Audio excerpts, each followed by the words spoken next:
Hi friends, இந்த வீடியோவில் நம்ம என்ன பார்க்க போகிறோம்னா Sri Lanka vs New Zealand first T20 match. So அதுக்கான டீப்பான அனலைஸ் தான் பார்க்க போகிறோம். நியூசிலாந்து vs ஸ்ரீலங்கா ஆல்ரெடி இப்போ ரீசெண்டாக கொஞ்ச நாளைக்கு முன்னாடி ஸ்ரீலங்காவில் வந்து நியூசிலாந்து ஆடிருப்பாங்க. அந்த மேட்சஸ் எல்லாமே பார்த்தீங்கன்னா பார்ட் டைம் பவுலர் கூட ஒரு ஸ்பின் பவுலிங்கை போட்டு 4 விக்கெட் எடுக்க முடியுன்ற மாதிரி அந்த சீரிஸ் போயிருந்துச்சு. இதே இது நீங்கள் நியூசிலாந்து போயிட்டீங்கன்னா அப்படி இருக்காது. மீடியம் பேஸுக்கு அதிகமான சப்போர்ட் கிடைக்கும். கிரவுண்ட்ஸ் எல்லாமே சின்னதாக இருக்கும். கிளிக் ஆச்சு அப்படின்னா ஃபஸ்ட் பேட் பண்ணுற டீம் 200 ரன் ஈஸியாக அடிப்பாங்க. இந்த கிரவுண்டு பே ஓவலோட ரெக்கார்டுமே என்ன சொல்லுதுன்னா ஃபஸ்ட் பேட் பண்ணுற டீம் தான் மோஸ்ட்லி வின் பண்ணியிருக்காங்க. சேஸ் பண்ணுற டீம்னால் ஜெயிக்க முடியல. ஸோ இப்போ நியூசிலாந்தும் சரி ஸ்ரீலங்காவும் சரி ஈக்குவலாக தான் இருக்காங்க. சப்போஸ் ஃபஸ்ட் பேட் ஸ்ரீலங்கா பண்ணால் கூட அவங்களுக்கு ஃபேவராக வந்து டீமை செட் பண்ணுங்கள். நீங்கள் நியூசிலாந்து சவுத் ஆஃப்ரிக்காலலாம் பார்த்தீங்கன்னா ஆஸ்திரேலியா மாதிரி அவங்க ஊருக்கு போய் ப்ளே பண்ணால் வின் பண்ண முடியாது. அப்படி கிடையவே கிடையாது. சவுத் ஆஃப்ரிக்காவுக்கு எந்த டீம் போனாலும் வின் பண்ணுவாங்க. நியூசிலாந்துக்கு எந்த டீம் போனாலும் வின் பண்ணுவாங்க. அந்த மைண்ட் செட்டை ஃபஸ்ட்டு க்ரியேட் பண்ணி அதிலேருந்து டீமை மேக் பண்ணுங்கள். முடிஞ்ச அளவுக்கு வீடியோவை லைக் பண்ணிட்டு பாருங்கள். அப்போ தான் நம்மளோட யூசர்ஸ்க்கே அந்த வீடியோன்றது போய் சேரும். அதுக்கு காரணம் என்னென்னா ரெக்கார்ட் பண்ணி தான் நான் வந்து வீடியோ போஸ்ட் பண்ணுறேன். நான் என் ஃபேஸை காட்டலை. நான் வந்து உள்ள ஃபேஸை காட்டி வந்து இது பண்ணேன்னா ஆட்டோமேட்டிக்காக மூவ் ஆகும். பட் நான் ரெக்கார்ட் பண்ணுறதுனால யூடியூப் வந்து சஜெக்ஷனில் கொண்டு போகாது. அதுக்காண்டி தான் நான் லைக் பண்ண சொல்கிறேன். ஸோ லைக் பண்ணிட்டு பாருங்கள்.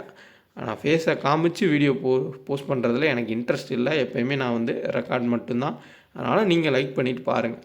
சேம் பிபிஎல்ல நம்ம டெலகிராம் டீம் கொடுக்குறது இப்போ கடைசியாக ஒரு 3-4 மேட்ச் ஃப்ளாப் தான் ஆகுது. அதை நான் அக்செப்ட் பண்ணிக்கிறேன். காரணம் என்னன்றதையும் சொல்லிடுறேன். ஜஸ்ட் ஒரு பிளேயரில் ஃப்ளாப் ஆகுது. அந்த இன்கன்சிஸ்டண்ட்டாக இருக்கக்கூடிய பிளேயர்ஸை நான் பிக் பண்ணுறப்போ அவங்க நல்லா ஆட மாட்டுறாங்க. நான் ட்ராப் பண்ணுறவங்க நல்லா ஆடிடுறாங்கன்னு கொஞ்சம் கொலாப்ஸாக போயிட்டுருக்கு. அது கொஞ்சம் சரியாயிரும். நீங்கள் ஒரு சில சேஞ்சஸும் பண்ணிக்கோங்க. இப்போ இன்டர்நேஷ்னல் மேட்சஸ் பக்கம் வரலாம். அந்த யூனிவர்சல் டீமுன்றது வந்து வராது இன்டர்நேஷ்னல் மேட்ச்சில். இந்த மாதிரி பிபிஎல் அதுக்கப்புறம் லீக்ஸில் மட்டும்தான் அந்த யூனிவர்சல் சேஃபான டீமாக மொத்த வடகான்ஸும் ஒரே டீமை போட்டு வர ஒரு ஃபார்முலான்றது இருக்குது. அது டெலகிராமில் இருக்குது, உங்களுக்கு தெரியும். அது வராது. அந்த யூனிவர்சல் டீம் வரப்போ நம்ம எவ்வளோ தான் கரெக்டாக டீம் எடுத்தாலும் அந்த ஒரு பிளேயர்னால் வந்து அந்த மேட்ச்ன்றதே போகும். பட் இன்டர்நேஷ்னல் மேட்சஸில் அப்படி பண்ண முடியாது. உமன்ஸ் மேட்சஸில் அப்படி பண்ணலாம். அதேமாதிரி லீக்ஸில் பண்ணலாம். இன்டர்நேஷ்னல் குவாலிட்டி மேட்சஸில் நம்ம ரிஸ்க் எடுத்தால் மட்டும்தான் வின் பண்ண முடியும். இந்த கிரவுண்டில் ஃபஸ்ட் பேட் பண்ணுற டீம் அதிகமாக ஜெயிச்சிருக்காங்க. அதேமாதிரி ஸ்பின்னுக்கும் ஹெல்ப் கிடச்சிருக்கு, மீடியம் பேஸுக்கு ஹெல்ப் கிடச்சிருக்கு. ஓரளவுக்கு பேட்டர்ஸுக்கு தான் அதிகமான சாதகமாக இருக்குது. அது காரணம் என்னென்னா நியூசிலாந்து கிரவுண்ட்ஸ் எல்லாமே சின்ன கிரவுண்ட்ஸ்.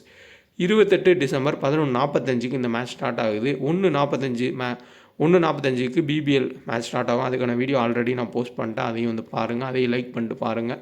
கண்டிப்பாக யூஸ்ஃபுல்லாக இருக்கும். Total match 17 match. ஃபஸ்ட் பண்ணுற டீம் தான் 11 டைம் வந்து வின் பண்ணியிருக்காங்க. ஸோ ஃபஸ்ட்டு பேட் பண்ணுற டீம் ஜெயிக்கிறதுக்கான வாய்ப்பு ரொம்ப அதிகம். செகண்ட் சேஸ் பண்ணுற டீமு இந்த கிரவுண்டில் ரொம்ப தடுமாறி இருக்காங்க. அதையும் நான் வந்து லாஸ்ட்டில் உங்களுக்கு ஷோ பண்ணுறேன். உங்களுக்கு அப்போ கிளியர் கட்டாக புரியும். ஸோ மினிமம் 150 ரன் எதிர்பார்க்கலாம். ஃபஸ்ட் பேட் பண்ணுறதுக்கான வெற்றி வாய்ப்பு ரொம்ப அதிகமாகவே இருக்குது. இங்கே ஓடிய மேட்ச் ஒரு மேட்ச் நடந்திருக்கு. அந்த மேட்ச் மட்டும் ஓரளவுக்கு டீசெண்டாக வந்து நியூட்ரலாக வந்து போயிருக்கு. பட் இருந்தாலும் லோ ஸ்கோரிங்காக தான் போயிருக்கு. நியூசிலாந்து வந்து நெதர்லாந்து கூட ஆடினதுனால அவங்க ஈஸியாக வின் பண்ணாங்க. இதை நம்ம பெரிய அளவில் கன்சிடர் பண்ணிக்க தேவையில்லை. பட் இருந்தாலும் ஷோ பண்ணுறேன். ஓரளவுக்கு நியூட்ரல் ட்ராக் தான். மற்ற நியூசிலாந்து கிரவுண்ட்ஸ் மாதிரி ரொம்ப சின்ன கிரவுண்டு ஈஸியாக பேட்டிங் இருக்காது. ஓரளவுக்கு நம்ம வந்து கெஸ் பண்ணலாம். ஒரு ஆஸ்திரேலியன் கிரவுண்ட்ஸ் அளவுக்கு வந்து நம்ம கெஸ் பண்ணிக்கலாம். பேட் பால் ஆப்பை இன்ஸ்டால் பண்ணிக்கோங்க. 2K டக்குன்னு ரெஃபர் கூட பயன்படுத்திக்கோங்க. இன்ஸ்டால் பண்ணிக்கோங்க. ஏன்னா டிடிஎஸ் ஜிஎஸ்டி ரெண்டுமே ஒரிஜினலாக ஃப்ரீயாக தர ஆப்னால் அது பேட் பால் லோன் தான். கண்டிப்பாக ட்ரை பண்ணி பாருங்கள். உங்களுக்கே புரியும் வின் பண்ணி வித்ட்ரா பண்ணீங்க அப்படின்னா. நியூசிலாந்தோட பிளேயிங் லோன் வந்து பார்க்கலாம். Robinson, Rachin Ravindra, Chapman, next Daryl Mitchell, அதுக்கப்புறமா Glenn Phillips, Bracewell, Mitchell Santner, Henry, அடுத்தா வந்து ஃப்ளோப்ஸ், டஃபி. ஸோ இவங்க தான் வந்து மோஸ்ட்லி வந்து பிளேயிங் லோனாக இருக்க வாய்ப்புகள் அதிகம். இப்போது இதிலே நம்ம லெஃப்ட் ஹேண்டர் ஃபுல்லாக எடுக்கலாம். Rachin Ravindra, Mark Chapman, Bracewell, Mitchell Santner. So இதிலே வந்து முக்கியமான பேட்டர்ஸ் எடுத்தால் கூட 4 பேர் லெஃப்ட் ஹேண்டர்.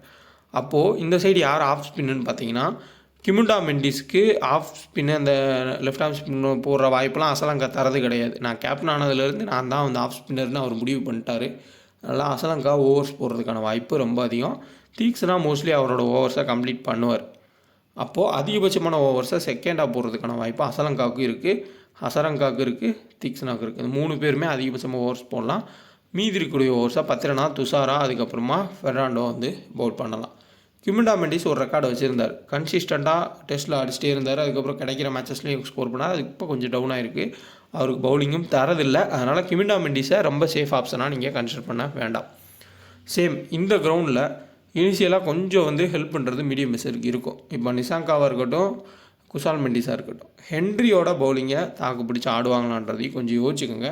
விக்கெட்டு ரொம்ப ரொம்ப பெரிய அளவில் சேஃபஸ்ட்டு ஒரு பேட்டிங் ட்ராக்காக இருக்காது. அதேமாதிரி டஃபி கன்சிஸ்டண்ட்டாக விக்கெட் எடுக்கக்கூடிய ஒரு பிளேயர் தான். சம்டைம்ஸில் 2-3 விக்கெட் எடுத்திருக்காரு. அதே மாதிரி ஃப்ளோக்ஸுமே இப்போ பேட்டிங்லேயும் ஓரளவுக்கு ஆடுவார், விக்கெட்டுன்றது எடுத்திருக்காரு. ஸோ இவங்க 2 பேரை நம்ம பார்த்தா கூட ஏர்லியாக விக்கெட் போகிறதுக்கான வாய்ப்புகள்ன்றது இருக்கும். அதெல்லாம் குஷால் பெரேரா சேசிங்னா மட்டும் நல்லா ஆடக்கூடிய ஒரு சிறந்த பிளேயரு. ஃபஸ்ட்டு பேட் பண்ணுறப்போ ஃப்ளாப் ஆகி நம்ம பார்த்துருக்கோம். ஆனால் என்னென்னா இந்த கிரவுண்டில் சேஸ் பண்ணுறப்போ ஆடுறது அவ்வளோ ஈஸி கிடையாது, ரொம்ப ரொம்ப கஷ்டம். ஸோ அதனால் டாப்பில் கொலாப்ஸ் ஆக வாய்ப்புகள்ன்றது அதிகம். மேபி ஸ்ரீலங்கா ஃபஸ்ட் பேட் பண்ணாங்கன்னா அந்த நிசாங்கா, குஷால் மெண்டிஸில் யாராவது கொஞ்சம் ஆடலாம். அசலங்கா டீசென்ட் பெர்ஃபார்மன்ஸ் தர வாய்ப்புகள்ன்றது இருக்கும். பனுகா ராஜபக்சா பேட்டிங் வருவார், ஒரு 10 ரன் 15 ரன் அவுட் ஆகிட்டு போகக்கூடிய பிளேயர் தான். ஹசரங்கா டாப்பில் வந்து ஆடலாம். இவங்க சைடும் பார்த்தோம்னா லெஃப்ட் ஹேண்டர்னா கிட்டத்தட்ட குஷால் பெரேராலேருந்து கீழே ராஜபக்சா வரைய லெஃப்ட் ஹேண்டர். அப்போ என்ன பண்ணுவாங்கன்னா ஹசரங்காவை மேலே அனுப்புவாங்க பேட்டிங். ஸோ ஹசரங்கா சேஃபஸ்ட்டு ஒரு கேப்டன் சாய்ஸ். அப்போது இத்தனை லெஃப்ட் ஹேண்டர்ஸ்க்கு எதிராக யார் பவுல் பண்ணுவோம் அப்படின்னா பிரேஸ்வெல் தான். ஸோ கண்டிப்பாக பிரேஸ்வெல், அதுக்கப்புறமா உங்களுக்கு Glenn Phillips, Daryl Mitchell over போகிறதுன்றது குறையும். கிளென் பிலிப்ஸு அதுக்கப்புறம் பிரேஸ்வெல்லோட ஓவர்ஸ் அதிகரிக்கும். மிச்சல் சாண்டர் கண்டிப்பாக எப்படினாலும் லெஃப்ட் ரைட் இருந்தாலும் பவுல் பண்ணிடுவார். பட் இருந்தாலும் கிளென் பிலிப்ஸு பிரேஸ்வெல்குள்ளே நம்ம வைஸ் கேப்டன் போகிறது ரொம்ப ரொம்ப சேஃபு. ஸோ இவங்களுக்குள்ளே வைஸ் கேப்டன் போயிட்டு ஹசரங்கான்னு கேப்டனாக போனோம்னா பெட்டரான ஒரு டபுள் ஆப்ஷன்ஸ்குள்ளே நம்ம கேப்டன் வைஸ் கேப்டன் போகிற ஃபீலிங் கிடைக்கும். சேம் ரச்சின் ரவீந்திரா ஓவர் போகிறதுக்கான வாய்ப்புகள் ரொம்பவே குறைவு. பேட்டிங் மட்டும்தான் நம்ம எதிர்பார்க்கணும். அதே மார்க் சாம்பனுமே ஓவர் போகிறதுக்கான வாய்ப்புகள் குறைவு. பேட்டிங் மட்டும் எதிர்பார்க்கலாம். சம்டைம்ஸில் அவர் நல்லாவே ஆடிருக்காரு. அது ஸ்ரீலங்காவுக்கு எதிராக எப்பயுமே டீசெண்டான பர்ஃபார்மன்ஸ் கொடுத்துருக்காரு. சப்போஸ் நியூசிலாந்து ஃபஸ்ட் பேட் பண்ணுறாங்க, அவங்க தான் வின் பண்ணுவாங்க அப்படின்னா அந்த கால்குலேஷன் படி அவங்களோட பவுலர்ஸை செகண்ட் பவுல் பண்ணுறப்ப இவங்கவுங்க விக்கெட் எடுப்பாங்கன்னு எடுத்துக்கோங்க. இந்த சைடில் பத்திரனா கண்டிப்பாக டெத்தில் போட்டு மினிமம் 2 விக்கெட்டுன்ற மாதிரி எடுத்துருவார். நிறையா ஏசியன்லேருந்து போகக்கூடிய ஃபாஸ்ட் பவுலர்ஸ் நியூசிலாந்தில் போய் அதிக விக்கெட்ஸ் எடுத்து பார்த்துருக்கோம். சார்துல் தாக்கூர் கூட வந்து அதிகமான விக்கெட்ஸ் எடுத்திருக்காரு நியூசிலாந்து கண்டிஷன்ஸில். ஸோ அதனால் பத்திரனா இம்பார்ட்டண்டான பிக்கு, ஹசரங்கா ஒரு டீசெண்டான பிக்கு, அசலங்கா ஒரு டீசெண்டான ஒரு பிக். பேட்டிங்கில் மட்டும் நம்ம கரெக்டாக வந்து பிக் பண்ணால் பெட்டராக இருக்கும். சேஃபஸ்ட் கேப்டனில் கிளென் பிலிப்ஸு, பிரேஸ்வெல், அதுக்கப்புறம் ஹசரங்கா. ஃபஸ்ட் பவுல் பண்ணால் பத்திரனா. இந்த 4 பேர் வந்து டீசெண்டான கேப்டன் சாய்ஸு. மற்றபடி பேட்டர்ஸ்குள்ளே போகிறது கண்டிப்பாக ரிஸ்க்கு. ஏன்னா 2 சைடுமே உங்களுக்கு பவுலிங் காம்பினேஷன் பெட்டராக இருக்குது. டிஃபரன்ஷியல் பவுலிங் காம்பினேஷன் பிக்ஸில் ஹென்ரின்னு எல்லோரும் யோசிப்பாங்க. அவர் மினிமம் ஒரு விக்கெட் எடுக்க வாய்ப்புகள் இருக்கும். மேபி நீங்கள் டஃபின்னு வந்து ட்ரை பண்ணி பாருங்கள். டெத்தில் போட்டு விக்கெட் எடுக்க வாய்ப்புகள் வந்து அதிகமாகவே இருக்கும். அதேமாதிரி ஃப்ளூக்ஸுமே டீசெண்டான ஒரு விக்கெட் டேக்கிங் பவுலர் தான். One side team combination set பண்ணாலும் அதிகமாக இவங்க சைடு எடுத்துக்கோங்க. பட் 4 பவுலரு அதிகபட்ச ஓவர்ஸு கிளென் பிலிப்ஸு, பிரேஸ்வெல் போடுறதுக்கான வாய்ப்புகள் அதிகமாக இருக்கும். டேரல் மிச்சல் ஓவர் போகிறதுக்கான வாய்ப்புகள் குறைவு. சேம் இங்கே கிமுண்டா மெண்டிஸோட ஓவர் போகிறதுக்கான வாய்ப்புகள் ரொம்பவே குறைவு. அசலங்காவோட பவுலிங் ஆப்ஷன்ஸ் வந்து அதிகரிக்கும். அதையும் நோட் பண்ணிக்கோங்க. ஹெட் டு ஹெட் ஸ்டார்ட்ஸ் பாருங்கள், யூஸ்ஃபுல்லாக இருக்கும். பவர் பிளேயில் ஹென்ரி, பவர் பிளேயில் துஷாரா. ஸோ துஷாராவுக்கு ராபின்சன் கஷ்டப்பட சான்ஸ் அதிகமாகவே இருக்கும். டிஃபரன்ஷியலாக புதுசாக வரக்கூடிய ஒரு புது பிளேயரு ஒரு டிஃப்ரெண்ட்டான ஒரு ஆக்ஷனில் போடக்கூடிய பவுலர்ஸை ஃபேஸ் பண்ணுறது ரொம்பவே கஷ்டப்பட்டுருக்காங்க. இதில் பினுரா ஃபெர்னாண்டுமே டீசெண்டான ஸ்விங்கர் தான். அவருக்குமே வந்து லெஃப்ட் ஆர்மில் நல்லாவே ஸ்விங் பண்ண முடியும். அதுலேயும் வாய்ப்புகள்ன்றது இருக்கும். ஸோ அதனால் டாப் ஆர்டர் கொஞ்சம் ஸ்ட்ரகிளாக வாய்ப்புகள்ன்றது இருக்கும். மிடில் ஆர்டரில் கேம் நிற்கும் இந்த மேட்ச்சு. மிடில் ஆர்டருக்குள்ளே கேப்டனைஸ் போகிறது ரொம்பவே பெட்டரான choice. Head to head venue ஸ்டார்ட்ஸும் பாருங்கள். அதை வச்சும் நம்ம டீமை நம்ம டெலகிராம் சேனல் ஜாயின் பண்ணணும்னு நினைக்கிறவங்க டிஸ்கிரிப்ஷன் லிங்க் இருக்குது. கரெக்டான சேனலாக பார்த்து ஜாயின் பண்ணுங்கள். நம்ம ஃப்ரீ டீம்ஸ் மட்டும்தான் கொடுத்துட்ருக்கோம். ஃபேண்டசியில் வின்னு லாஸ் சகஜம் தான். பட் நமக்கு பிபிஎல் சூப்பராக போயிட்டுருக்கு. 4 மேட்ச்சு கன்சிஸ்டண்ட்டாக வின் ஆகிருக்கு. 5வது மேட்ச் போயிட்டுருக்கு. மேபி அதுவும் வின் ஆகலாம். அதுக்கான வின்னிங்ஸும் நான் வந்து போஸ்ட் பண்ணுவேன். அதுக்கான சான்ஸ் ஹையாகவே இருக்குது. ஸோ இந்த மாதிரி டயத்தை யூஸ் பண்ணிக்கோங்க. இந்த ஆப்ஸில் இன்ஸ்டால் பண்ணாமல் தான் இன்ஸ்டால் பண்ணிக்கோங்க. நான் எவ்வளோ தூரம் வின்னிங்ஸ் போஸ்ட் பண்ணியிருக்கேன்றதை பாருங்கள். என்னோடய ஆப்போனட்ஸ் மீதி 3 பேர் யாருன்றது தெரிகிற அளவுக்கு நான் வந்து ஒவ்வொரு வின்னிங்ஸையும் உண்மையாக வந்து உங்களுக்காண்டி நான் போஸ்ட் பண்ணுறேன். நான் என்ன ப்ளே பண்ணுறேனோ அதே டீம் தான் உங்களுக்கு கொடுக்குறேன். அந்த வின்னிங்ஸ் கூட நீங்கள் பார்த்தீங்கன்னா ஆப்போசிட் பிளேயர்ஸ் யாருன்னு கூட தெரியும். நான் மொட்டையாக சும்மா ஃபஸ்ட்டு ப்ரைஸ் அப்படி கொடுக்கல. இது வரையே அது 4th மேட்ச் வின்னிங்கு, அதுக்கு முன்னாடி 3rd மேட்ச் வின்னிங், அப்புறம் 2nd 1ன்னு மொத்தம் எல்லா மேட்ச் எவ்வளோ வின் ஆச்சோ எல்லாமே உங்களுக்கு ஸ்க்ரீன்ஷாட் டெலகிராமில் இருக்கும். இன்ஸ்டால் பண்ணாலும் கண்டிப்பாக ஃபேப்லோன் ஆப்பை இன்ஸ்டால் பண்ணுங்கள். 2K டெக்குன்னு ரெஃபர் கூட பயன்படுத்திக்கோங்க. கன்சிஸ்டண்ட்டாக ப்ளே பண்ணுங்கள். அதுக்கப்புறமா நீங்கள் வந்து வித்ட்ரா பண்ணுங்கள். உங்களுக்கு டிடிஎஸ்ன்ற எந்த ஒரு பாதிப்புமே இருக்காது. ஜிஎஸ்டி ஃப்ரீயாக தராங்க. ஸோ டெலகிராமில் வந்து செக் பண்ணி பார்த்தாலே உங்களுக்கு புரியும் ஒரிஜினல் வின்னிங்ஸ் எல்லாமே அப்படின்றது. கரெக்டான டெலகிராம் பார்த்து ஜாயின் பண்ணிக்கோங்க. டிஸ்கிரிப்ஷன் லிங்க் இருக்குது. 2K ஃபேண்டசி சர்ச் பண்ணி ஜாயின் பண்ணுறவங்க ஒரிஜினல் சேனல் செக் பண்ணி join. Next head to head venue starts வந்து பார்ப்போம். அதுக்கு முன்னாடி கிராண்ட் லீக்கான கேப்டனைஸ் கேப்டன்றதை பார்த்துடலாம். இந்த விக்கெட்டில் செகண்ட் பால் பண்ணால் கண்டிப்பாக மேட் ஹென்ரிக்கு கேப்டனைஸ்கன் கொடுங்க. அப்போ நிசாங்காவோ குசால் மெண்டிஸோ ட்ராப் பண்ணி குசால் பெரேராவா கொஞ்சம் கன்சிடர் பண்ணி பாருங்கள். அதேமாதிரி சேசிங் ஆர் ஃபஸ்ட் பேட்டிங் அசலங்காவுக்கு கேப்டன் கொடுங்க. கிராண்ட் லீக்ஸில் பெட்டரான ஒரு சாய்ஸ். சேஃபஸ்ட் ஆப்ஷனில் பிரேஸ்வெல், அதுக்கப்புறமா கிளென் பிலிப்ஸு, ஹசரங்கா நான் ஆல்ரெடி சொன்னது தான். ஃபஸ்ட் பால் பண்ணால் 10 ரனாவை ட்ரை பண்ணுங்கள். அதேமாதிரி துஷாராவை ஜிஎல்ல நீங்கள் கேப்டனை ட்ரை பண்ணலாம். இங்கே டேரல் மிச்சல், ரச்சின் ரவீந்திரா, கிமிட்டா மெண்டிஸ் இவங்கெல்லாம் டபுள் ஆப்ஷனாக வந்து இந்த மேட்ச்சில் கன்சிடர் பண்ணிடாதீங்க. அதேமாதிரி பவுலர்ஸில் டிஃபரன்ஷியல் ஆப்ஷன்ஸாக இங்கே டஃபியும் அதுக்கப்புறம் இங்கே பினூரா ஃபெர்னாண்டோவையும் யோசிக்கலாம். சப்போஸ் துஷாராவுக்கு விக்கெட் கிடைக்கல அப்படின்னா பினூரா ஃபெர்னாண்டோவுக்கு விக்கெட் கிடைக்கும். தீக்ஷனா விக்கெட் எடுக்கிறதுன்றது கொஞ்சம் கஷ்டம்தான். பட் லெஃப்ட் ஹேண்டர்ஸ் நிறையா வரப்போ அசலங்கா ஓவர்ஸ் குறைஞ்சிச்சுன்னா அவரும் விக்கெட் எடுக்கான சான்ஸ் இருக்கும். சம்டைம்ஸில் தீக்ஷனா டெத்துலேயுமே போல் பண்ணியிருக்காரு. ஓவரால் நம்ம பார்த்தோம்னா பேட்டர்ஸை குறைச்சி ஆல்ரவுண்டர்ஸ் பவுலர்ஸை அதிகமாக இந்த கிரவுண்டுக்கு எடுத்தோம்னா நம்ம வின் பண்ணுறதுக்கான சான்ஸ் ரொம்பவே அதிகம். ஜிஎல்ஏ கூட நம்ம க்ளோஸாக போகலாம். அப்படி கூட அந்த ஸ்ட்ராட்டஜியை யூஸ் பண்ணி பாருங்கள். இப்போது டீம் காம்பினேஷன் வந்து நம்ம பார்த்துருவோம். அதுக்கப்புறம் ஹெட் டு ஹெட் வென்யூ ஸ்டார்ட்ஸ்ன்றதை பார்ப்போம். இந்த சைடில் மிச்சல் சாண்டர் 10 ரனான்ற காம்பினேஷன் கொடுத்துருக்கேன். அப்படியே ஆப்போசிட் தான். மிச்சல் சாண்டர் வந்து அதிகமான லெஃப்ட் ஹேண்டர்ஸ் இருக்காங்க. விக்கெட் எடுக்கிறது கொஞ்சம் டவுட்டு தான். பட் இருந்தாலும் சப்போஸ் விக்கெட் எடுப்பார் ஒரு லீட் ஸ்பின்னர்ன்ற காம்பினேஷனில் கேப்டன் கொடுத்து 10 ரன் வைஸ் கேப்டன் கொடுத்துருக்கேன். ஹென்ரி, அடுத்து பார்த்தோம்னா துஷாரா, அடுத்து Foulkes, Bracewell, Daryl Mitchell, Robinson, Glenn Phillips, Perera.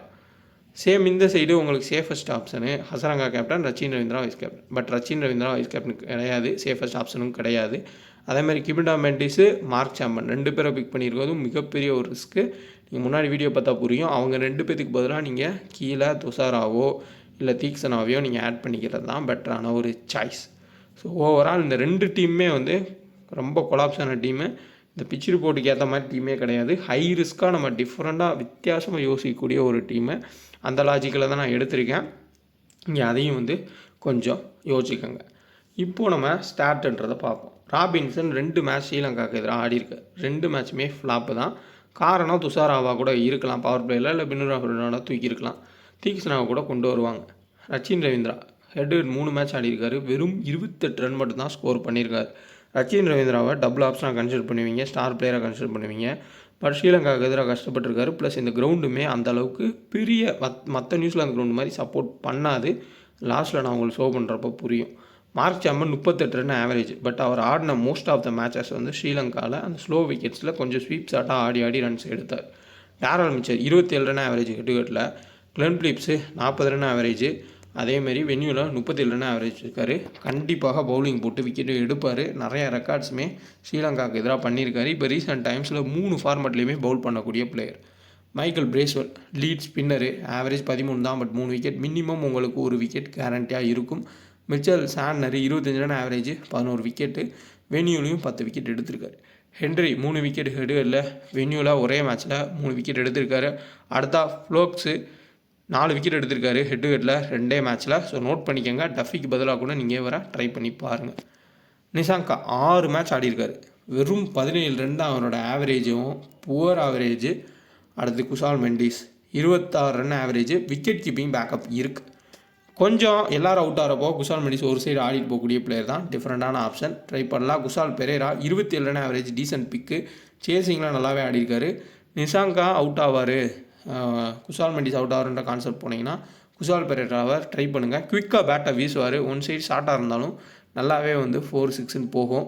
அடுத்து கிமிட்டா Mendis 12 run average. Asalanka 26 run average, 2 விக்கெட்டுமே எடுத்திருக்காரு. ராஜபக்சா 17 ரன் மட்டும்தான் ஆவரேஜ். ஹசரங்கா 13 விக்கெட் எடுத்திருக்காரு. தீக்ஷனா 5 விக்கெட் எடுத்திருக்காரு. 10 ரனா 5 விக்கெட் எடுத்திருக்காரு 2 மேட்ச்சில். ஹசரங்கா 10 ரன் காம்பினேஷன் கூட போங்க. துஷாரா 2 மேட்ச்சில் 4 விக்கெட் எடுத்திருக்காரு. முடிஞ்ச அளவுக்கு எல்லா ஹெட் டு ஹெட் ஸ்டார்ட்டுமே கொடுத்துட்டேன். பட் வென்யூ ஸ்டார்ட் வந்து கிடைக்கல. காரணம் என்னென்னா இங்கே பெரிய அளவில் எந்த பிளேயர்ஸுமே மேட்சஸ் ஆடலை. பே ஓவரில் எப்போயாவது மேட்ச் தான் நடந்திருக்கு. இப்போது நம்ம பார்க்க போகிறது 2022-23 நடந்த 2 மேட்சுக்கான score card T20. First bat பண்ண டீம் தான் மோஸ்ட்லி வின் பண்ணியிருக்காங்க. அதில் இந்தியா 191, சூரியகுமார் அவர் 100. Team Southee 3 wicket. டெத்தில் போகிற மீடியம் பேசஸ் ரொம்ப இம்பார்ட்டன்ட். அதேமாதிரி செகண்ட் போல் பண்ணுறப்போ ஸ்பின்னர்ஸ்க்கு ஹெல்ப் கிடச்சிருக்கு. தீபக் கூட 4 விக்கெட் எடுத்திருக்காரு. சேம் பங்களாதேஷ் சைடு பார்த்தோம்னா உங்களுக்கு மிச்சல் சாண்டர் 4 விக்கெட் எடுத்திருக்காரு. அடுத்து மெஹந்தி ஹாசன் செகண்ட் பவுல் பண்ணுறப்போ 2 விக்கெட் எடுத்துருக்காரு. ஸோ செகண்ட் பவுல் பண்ணுறப்போ ஸ்பின்னர்ஸ் ஹெல்ப் இருக்குது. பட் இருந்தாலும் ஃபஸ்ட் பேட் பண்ணுற டீம் தான் மோஸ்ட்லி வின் பண்ணியிருக்காங்க. பங்களாதேஷ் நியூசிலாந்து ஆடினதை நம்ம கம்பேர் பண்ணாமல் இந்தியா நியூசிலாந்து ஆடினதை கம்பேர் பண்ணி மற்ற எல்லா ரெக்கார்ட்ஸையும் கம்பேர் பண்ணிங்கன்னா இந்த கிரவுண்ட் என்ன சொல்லுதுன்னா ஃபஸ்ட் பேட் பண்ணுற டீம் ஜெயிக்கிறாங்க. சப்போஸ் ஸ்ரீலங்கா ஃபஸ்ட் பேட் பண்ணி ஒரு 160 அடிச்சிட்டாங்க அப்படின்னா செகண்ட் பவுல் பண்ணுறப்போ அவங்களோட ஸ்பின்னர்ஸ்க்கு சரியான ஒரு சான்ஸு நல்ல விக்கெட்ஸ் எடுக்கிறதுக்கான வாய்ப்புகள்ன்றது இருக்கும்.